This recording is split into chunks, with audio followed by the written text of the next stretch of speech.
नमस्कार, public news देख रहे हैं आप। संसद के भीतर चाहे जितना हंगामा हो, नारेबाजी हो, लेकिन अंत में लोकतंत्र में फैसला आखिर करता है।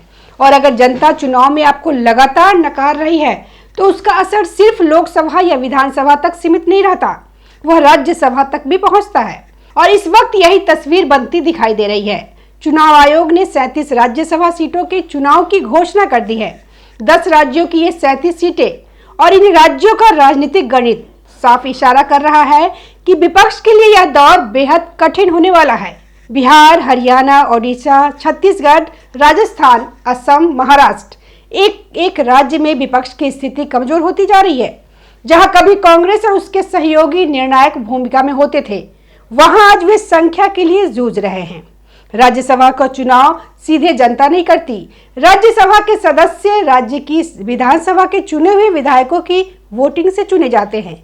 यानी केंद्र में कौन सी पार्टी मजबूत होगी, यह इस बात पर निर्भर करता है कि हर राज्य की विधानसभा में किस पार्टी के कितने विधायक हैं। अगर विधानसभा में आपकी पार्टी की ताकत बढ़ती है तो राज्यसभा में भी आपकी सीटें बढ़ती है। अब अगर विधानसभा चुनाव में विपक्ष लगातार हारता जाएगा तो राज्यसभा की सीटें कैसे बचेगी? यही वजह है कि आज विपक्ष की बेचैनी साफ दिखाई दे रही है। हाल के विधानसभा चुनाव ने एनडीए की पोजीशन मजबूत की है। जैसे महाराष्ट्र में एनडीए ने 2025 में चुनाव जीता, बिहार में एनडीए मजबूत, हरियाणा में बीजेपी, झारखंड में बीजेपी, हालांकि कर्नाटक और उत्तर प्रदेश में एक एक सीट का नुकसान हो सकता है। राजस्थान की बात करें, यहाँ से राहुल गांधी के करीबी नेता नीरज डांगी लगातार राज्यसभा जाते रहे हैं। उनका कार्यकाल अब खत्म हो रहा है। राज्य में 3 सीटें खाली हो रही है, लेकिन विधानसभा में जो स्थिति है उसमें 2 सीटें भारतीय जनता पार्टी के खाते में जाती दिख रही है। तीसरी सीट पर कांग्रेस तभी जीत सकती है जब निर्दलीय और अन्य दल उसके साथ आए, लेकिन क्या वे आएंगे? पिछले अनुभव बताते हैं कि क्रॉस वोटिंग की आशंका हमेशा बनी रहती है और कांग्रेस को पहले भी झटका लग चुका है। अब खबर यह है कि नीरज डांगी राजस्थान की बजाय हिमाचल प्रदेश से एडजस्टमेंट चाहते हैं, क्योंकि वहां कांग्रेस की सरकार है। उनका तर्क है कि अगर राजस्थान से गांधी परिवार का प्रतिनिधित्व है तो स्थानीय नेताओं को कहीं और से मौका मिलना चाहिए। यानी कांग्रेस के भीतर ही सीटों को लेकर खींचतान शुरू हो चुकी है। पवन खेरा जैसे नेता जो लंबे समय से पार्टी के लिए मुखर चेहरा रहे, वे भी राज्यसभा की उम्मीद लगाए बैठे हैं। सुप्रिया श्रीनेत जो टीवी डिबेट्स में पार्टी का बचाव करती है, वे भी चाहती है कि उन्हें 6 साल का सुरक्षित राजनीतिक प्लेटफॉर्म मिले। क्यों? क्योंकि जमीनी हकीकत यह है कि पवन खेरा, सुप्रिया श्रीनेत को लोकसभा चुनाव जीतना आसान नहीं दिख रहा। 2029 की बात दूर है, लेकिन अभी से कई नेताओं को लग रहा है कि सीधी चुनावी राजनीति में जीत की गारंटी नहीं है। ऐसे में राज्यसभा ही सबसे सुरक्षित विकल्प है। हिमाचल प्रदेश की स्थिति भी पूरी तरह स्थिर नहीं है। पिछली बार राज्यसभा चुनाव में क्रॉस वोटिंग ने कांग्रेस को बड़ा झटका दिया था। अभिषेक मनु सिंघवी हार गए थे, जबकि कागज पे संख्या कांग्रेस के पक्ष में थी। अब आगे फिर चुनाव है। मल्लिकार्जुन खड़गे की सीट भी आने वाले समय में प्रभावित हो सकती है। पार्टी के भीतर यह चर्चा भी है कि क्या एक ही नेता राष्ट्रीय अध्यक्ष और राज्यसभा में नेता प्रतिपक्ष दोनों पदों पर बने रहे। क्या युवा नेतृत्व को मौका नहीं मिलना चाहिए? यानी कांग्रेस में सिर्फ सीट बचाने की लड़ाई नहीं, बल्कि नेतृत्व और अवसर की भी लड़ाई है।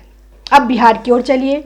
राष्ट्रीय जनता दल की स्थिति कमजोर है। संख्या ऐसी नहीं है कि वे आसानी से राज्यसभा सदस्य भेज सके। उपेंद्र कुशवाहा जैसे नेता जो एनडीए के साथ होते हुए भी कभी कभी अलग रुख दिखाते हैं, उन्हें भी समझ आ रहा है कि राज्यसभा का रास्ता अब पूरी तरह सत्ताधारी गठबंधन की मर्जी पर निर्भर है।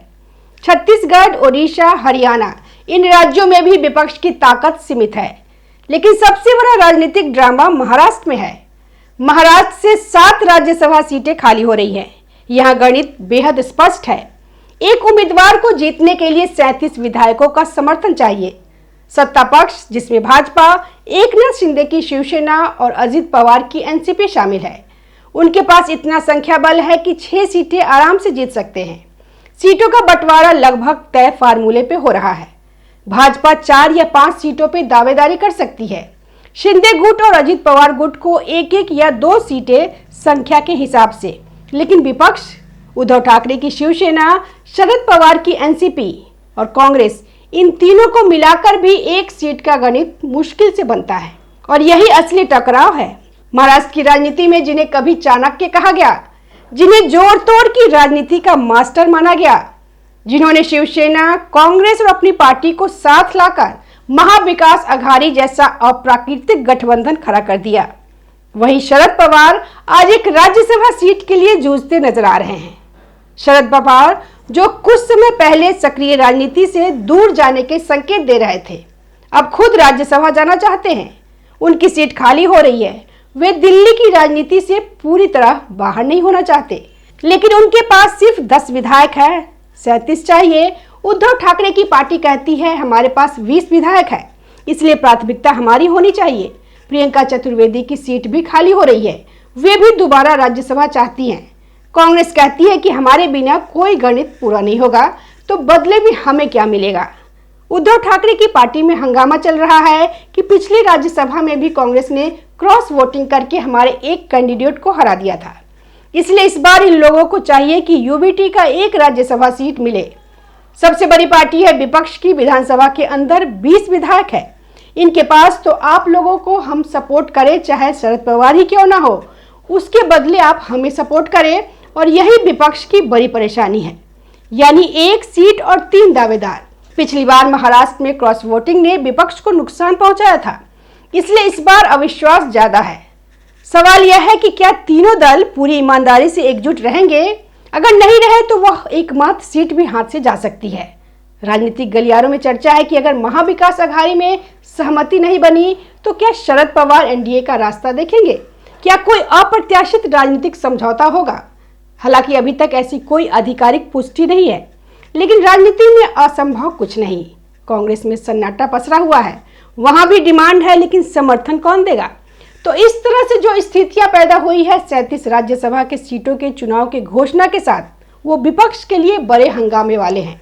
कांग्रेस में राहुल गांधी के ब्रिगेड के 10 से ज्यादा नेता आपस में उलझे हुए हैं, झगड़ा कर रहे हैं। अभिषेक मनु सिंघवी की सीट भी जा रही है, खरगे की सीट भी आगे कुछ दिनों में जा रही है, और इस तरह से शरद पवार की सांसदी पर खतरा मंडरा रहा है।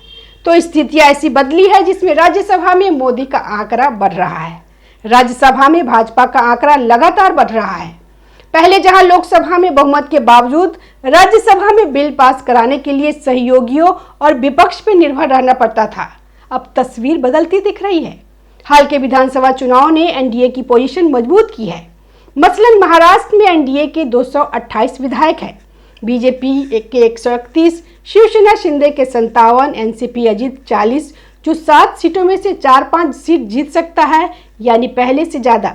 बिहार में एनडीए को एक एक्स्ट्रा सीट मिल सकती है, जहां पहले से 3 थे अब 4। आंध्र प्रदेश में 3 गेंद, गुजरात में 1, ओडिशा में 2, राजस्थान में 1। ये गेंद विधानसभा स्ट्रेंथ से आते हैं।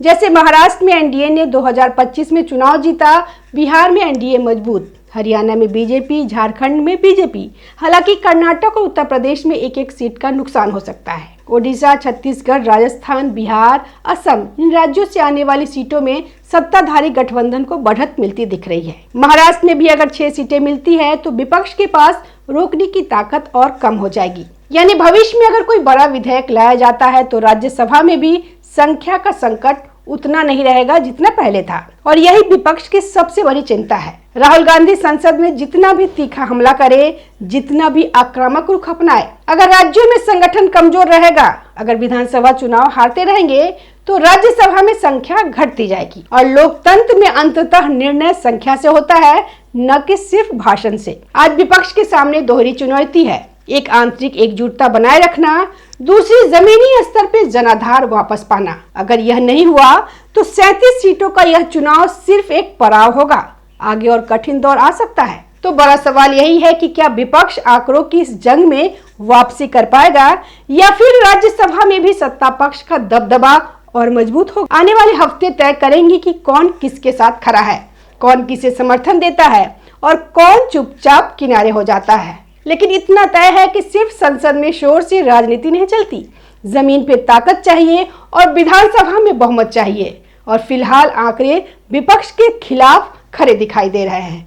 धन्यवाद। अगर वीडियो पसंद आया हो तो लाइक करें, शेयर करें और चैनल को सब्सक्राइब जरूर करें। ताज़ा खबरों से जुड़े रहने के लिए हमारे चैनल को सब्सक्राइब करें और बेल आइकन को दबाना ना भूलें ताकि हर खबर की नोटिफिकेशन आपको मिलती रहे।